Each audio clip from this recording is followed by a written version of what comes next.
Hayatın sona erecek olsa bile güzel bir şeyler yapmalısın. Bu söz bir şair, bir aktivist, bir gangster ve bir kurban olarak tarihe geçen 21. yüzyılın en karmaşık figürlerinden birine ait. Tupac Shakur.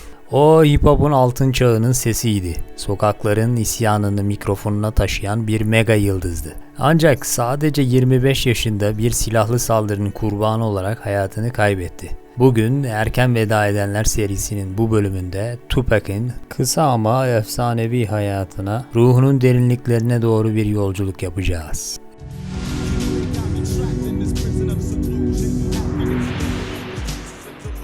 Lisani Parrish Crooks adıyla 1971 yılında New York'un Harlem mahallesinde dünyaya geldi. Ailesi, özellikle de annesi Afeni Shakur, siyahi hakları savunucusu Kara Panter Partisi'nin aktif üyeleriydi. Tupac'in hayatı daha en başından adalet, direniş ve sistem karşıtlığı kavramlarıyla iç içeydi.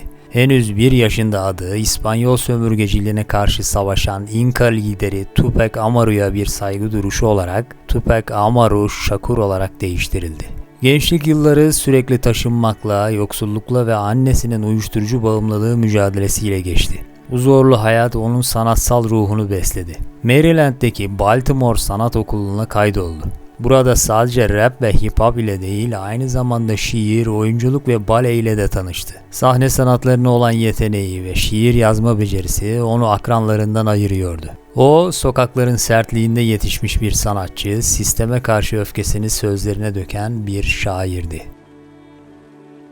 1991'de yayımlanan ilk albümü Tupacalypse Now, Tupac'i bir anda aktivist bir ses olarak tanıttı. Albümdeki sert ve politik sözler, özellikle polis şiddeti ve ırkçılık temaları onu hedef haline getirdi. Hatta ABD Başkanı Yardımcısı Dan Quayle bile albümü eleştirerek Tupac'i Amerika'nın gençliğine kötü örnek olmakla suçladı.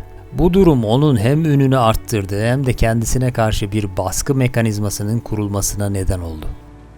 1995 yılında hapishaneden çıkarken yayımladığı albümü Me Against the World ile zirveye ulaştı.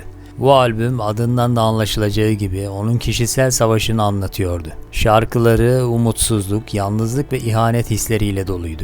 Dear Mama gibi parçalarda annesine olan sevgisini ve saygısını dile getirirken, diğer şarkılarda yaşadığı hayal kırıklıklarını haykırıyordu. O, kendi içinde bir yandan insanlara karşı sevgi ve empati besleyen, diğer yandan da sürekli bir saldırı altında olduğunu hisseden çelişkili bir ruha sahipti. Bu dönemde söylediği şu söz, yaşadığı karmaşayı çok iyi özetler. Kimse beni anlamıyor. Ben her şeyi kendi başıma yapmak zorundayım. Ancak başarı Tupac'in hayatını daha da karmaşık hale getirdi. 1994'te New York'ta bir kayıt stüdyosunun lobisinde soyulup vurulduğunda hayatının yönü tamamen değişti. Bu olaydan sonra girdiği hapishaneden Death Row Records ile anlaşarak çıktı ve Batı yakası hip hop sahnesinin lideri haline geldi. Bu süreçte agresif ve meydan okuyan bir imaj benimsedi.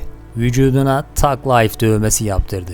Bu dövme çoğu kişi için haydut hayatı anlamına gelirken Tupac için daha derin bir anlam taşıyordu. The hate you give little infants fucks everybody, yani küçük çocuklara verdiğin nefret sonunda herkesi mahveder. 1996'da yayımlanan All Eyes on Me albümü onun bu yeni, korkusuz ve meydan okuyan kişiliğinin bir yansımasıydı. Albüm hip hop tarihinin en çok satan albümlerinden biri oldu. Ancak bu başarı Doğu yakası ve Batı yakası arasındaki gerilimi daha da tırmandırdı. Tupac müziğindeki öfkesiyle bu kavgayı alevlendiriyor, bir yandan da kendi can güvenliğinden endişe ediyordu. Yine de tüm bu sert imajın ardında bir düşünür ve sanatçı gizliydi. Shakespeare okur, şiirler yazar ve çocukları destekleyen projelerle ilgilenirdi. Kendi deyimiyle şiddeti reddetmiyorum ama kışkırtmıyorum. Ben sadece bir yansımayım demişti.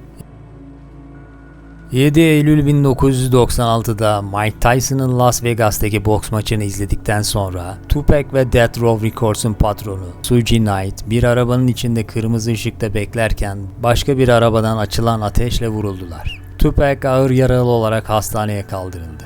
Tüm dünyanın gözü bu trajik olaya çevrilmişken o 6 gün boyunca hayata tutunmaya çalıştı. Ancak 13 Eylül 1996'da henüz 25 yaşında hayata veda etti.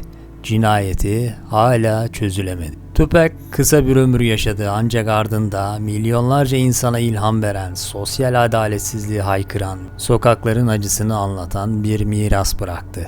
O sadece bir rapçi değil, Amerikan toplumunun çalkantılı ruhunun bir aynasıydı. Şarkıları, dizeleri ve sözleri erken veda eden bir efsanenin asla susmayan sesi olarak yaşamaya devam ediyor.